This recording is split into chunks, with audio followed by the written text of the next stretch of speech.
Today we're looking at D for detergents. And to be specific, we're talking about shampoo and soap. And they have this labeled as pre-contact. Mesoamerican, North American, California, Great Basin, Southwest and Southeastern cultures. So that's pretty much damn near everywhere. Alright, and it's talking about how laundry detergent was common. Europeans, they would kind of stray away from that, but in native cultures, it was very common to use different products to wash clothes, as well as use plant-based detergents for body soap and shampoo.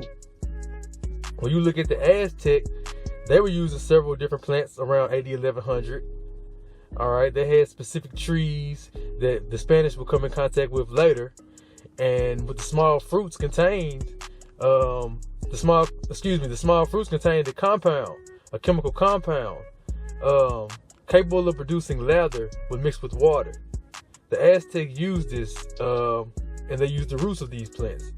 And the substance in these plants was called saponin.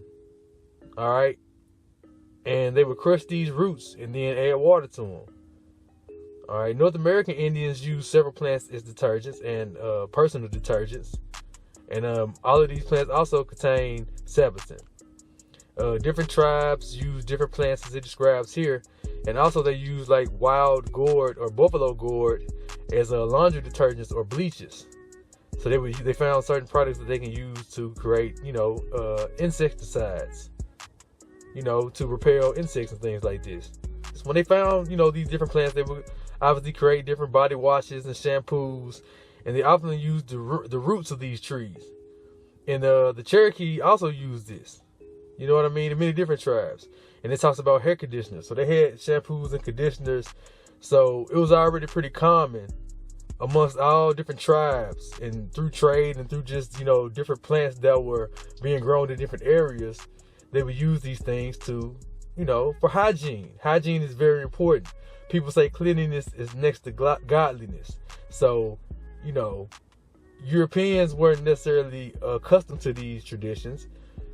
Just like many traditions, even when you talk about dentistry, which is another word for the letter D, dentistry. And if we tap into that briefly, in about 1000 BC in Mesoamerican cultures, they had dental inlays. So they were basically already making fillings and basically like gold teeth, gold caps. They already had these capabilities in 1000 BC. At this same time in Europe, they were just pulling teeth. If it was messed up, they were just pulling it. They didn't have any of these capabilities. So we got to be aware of these things when we talk about different cultures that we feel like, that is not part of our culture. Certain things that we feel like is not part of our culture that they take on, and then we think these are fields and things that they invented, when it's really true indeed that this is our customs. And these are things that we doing, and these are things that we created. I'm going to see you next time for E, and we're going to see what we do for that. But thanks for tuning in. We're going to get straight, short and simple. I'm going to see you next time.